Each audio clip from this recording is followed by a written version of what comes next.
Hello বন্ধুরা, আমি আজকে একটা গ্রাজুয়েশন স্টেপ কাটিং করব। তো এবার গ্রাজুয়েশন স্টেপ কাটিং করার জন্য প্রথমে আমরা চুলটা ভালোভাবে ওয়াশ করে নিয়েছি। শ্যাম্পু কন্ডিশনিং করার পর চুলটাকে এখন আমরা 3টে সেকশনে ভাগ করে নিলাম।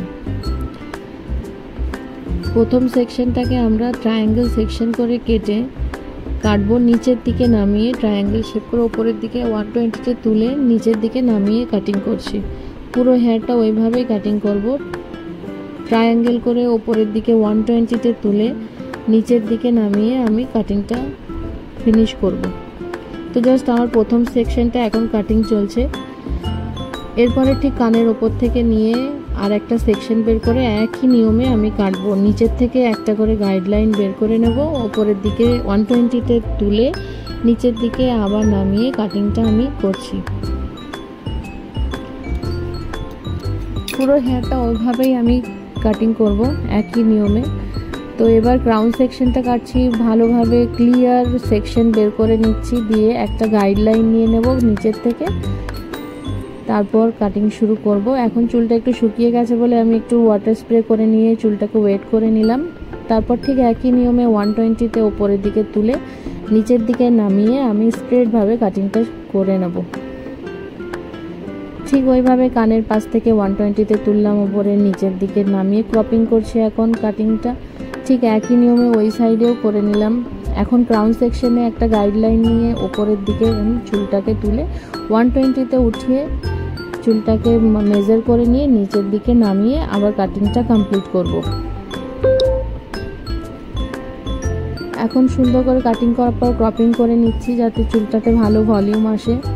কাস্টমারের একটু চুলটা বাউন্সির দরকার, ওই জন্য। এবার সামনে লেয়ার কাটছি আমি। লেয়ার কাটতে গিয়ে সামনের দিকটা ভালোভাবে ট্যাঙ্গেল ফ্রি করে নিলাম, ট্যাঙ্গেল ফ্রি ব্রাশ দিয়ে সুন্দর করে। সামনের সমানভাবে নাকের নিচ পর্যন্ত, কাস্টমারের রিকোয়ারমেন্ট হলো নাকের ওপরে চুল যাবে না, নিচের থেকেই হবে। তো লেয়ারটা আমি ঠিক এমনভাবে কাটিং করছি যাতে নাকের নিচেই থাকে লেয়ারটা। সামনের দিকটা সমানভাবে কেটে নিয়ে 4 আঙুল করে সমান করে কেটে নেব। ঠিক গাইডলাইনটা নিয়ে নিয়ে একটু একটু চুল নিয়ে আমি জাস্ট সামনের দিকে হাতটা বেঁকিয়ে কাটিংটা শুরু করছি। এই যে ঠিক ক্লিয়ারলি বোঝা যাচ্ছে, হাতটা একটু বেঁকিয়ে নিলাম। এখন এবার কাটিংটা করছি। ঠিক একই নিয়মে দুই সাইডেই চুলটা আমি কাটবো। যেভাবে এদিকটা হলো, এবার এই সাইডটা ঠিক একই নিয়মেই কাটবো। প্রথমে ভালো করে ট্যাঙ্গেল ফ্রি করে নিচ্ছি।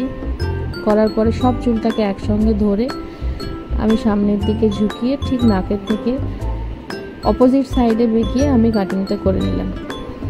এখন সুন্দর কাটিংটা কমপ্লিট হয়ে গেছে। জাস্ট আমার খুব ভালো লাগলো, তো একটু ডান্সও দেখিয়ে দিলাম।